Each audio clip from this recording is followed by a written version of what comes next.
Everyone we see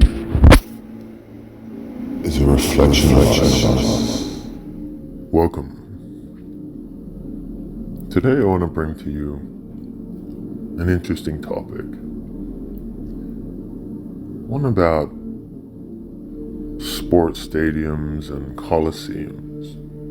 Now, we all know my stance is that these entertainment facilities are to keep the people amused and amassed, but it's not what I want to talk about. I want to talk about the team and the supporters, the crowd, and how a game can have such ebb and flow of highs and lows.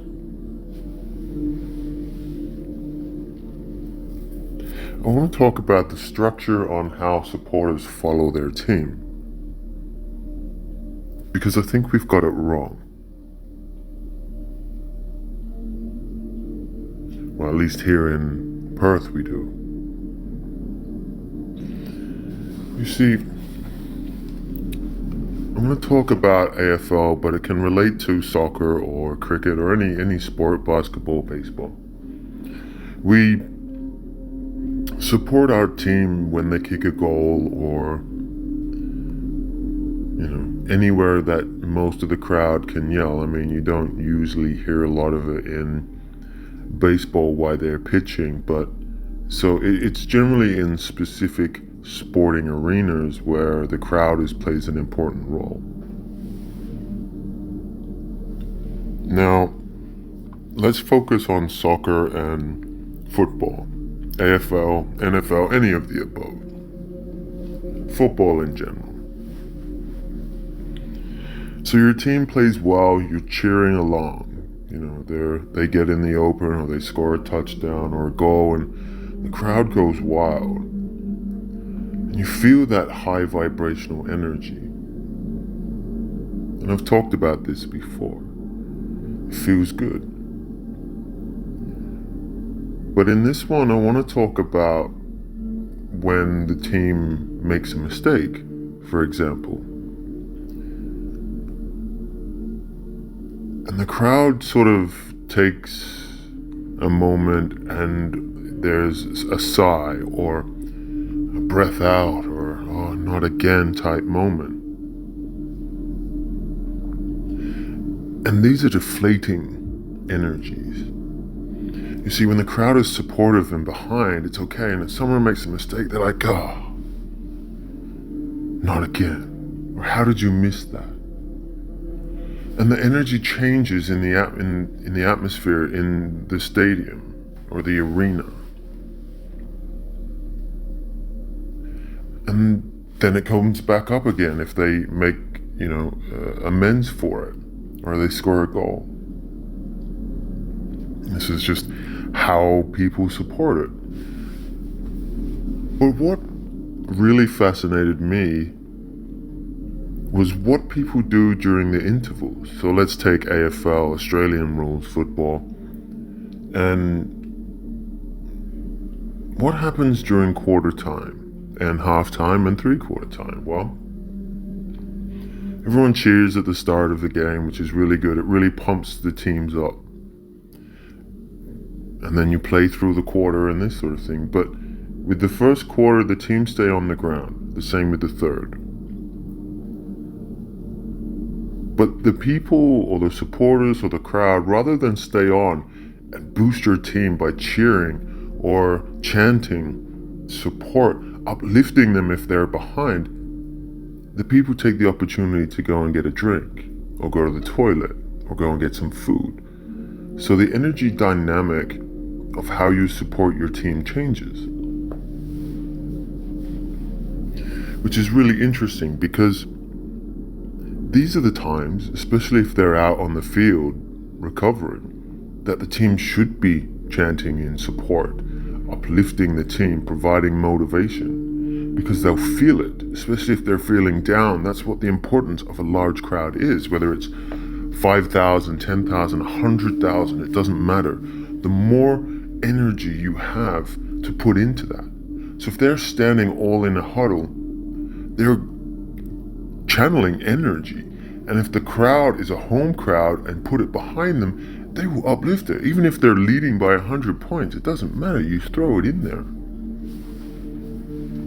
But the people's energy changes. The supporters go and get food and drink or toilet because that's what they've been ingrained to do.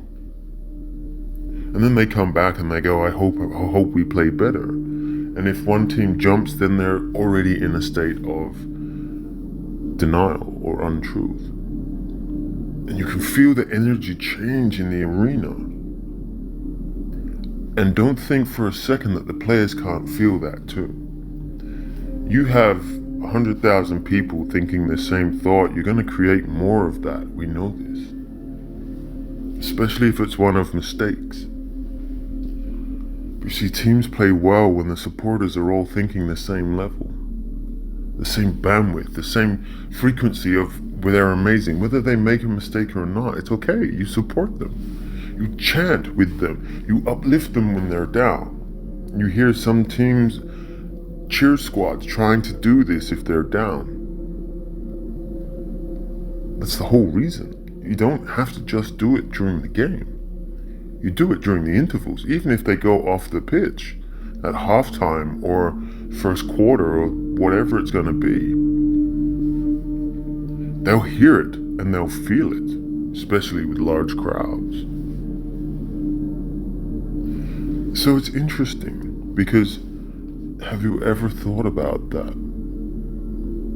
We've been so ingrained to support our teams no matter what code it is, and rather than uplift them if they're down, people bag them out, but not realizing that 100,000 people sighing because someone missed a kick or missed a goal that they should get really has an effect on players.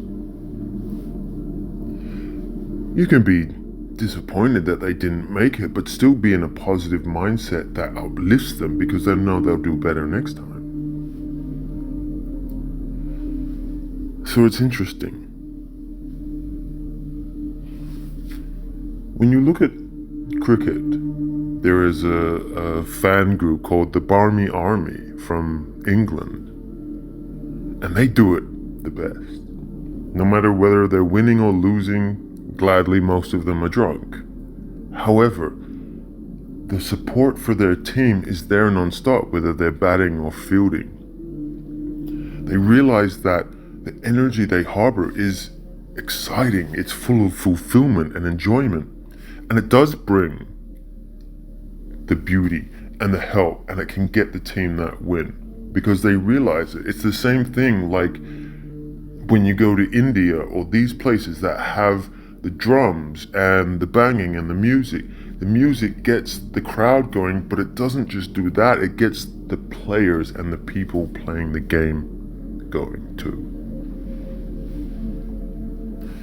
But it doesn't just happen during a good catch or a good hit. It happens throughout. And it's to keep the players motivated and uplifted.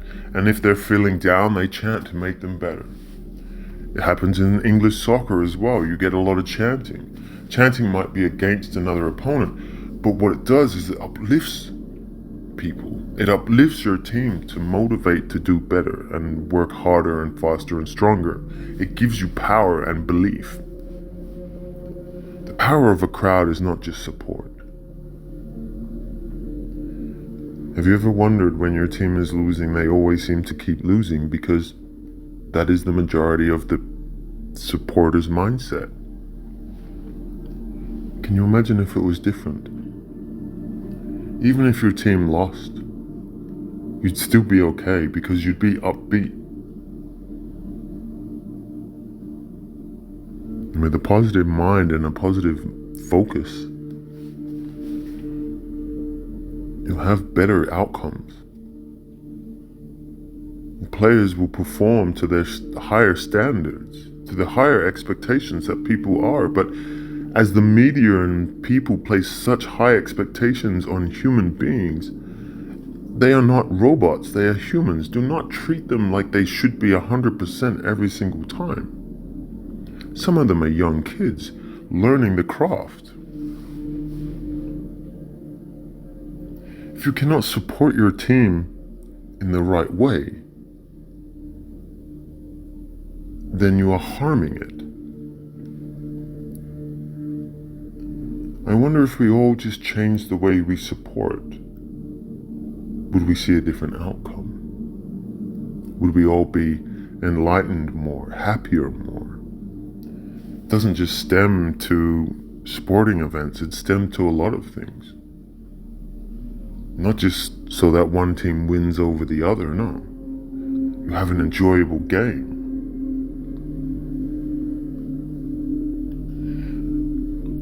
I think when it comes to it, we've been so ingrained to do things a certain way, and rather than keep the energy at the level we need to, we disconnect so that we can eat. But you don't have to disconnect to go and eat. But your mind changes because that's the way we've been taught. So I ask you, next time you go to a sporting event, pay attention to the energy shifts in a game. The highs, the lows, can you feel it? Can you understand when you look at something and think, why isn't this the way that it is? Why aren't we pumping them up during their break so they don't fall down or their levels fall low? Why aren't we doing that as crowds and supporters?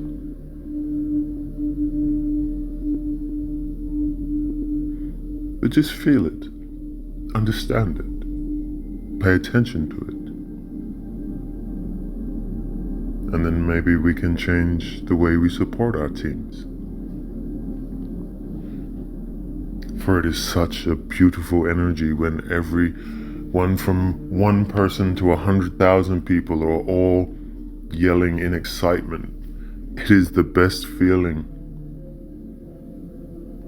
So imagine being able to do that for a team you love or a team you support.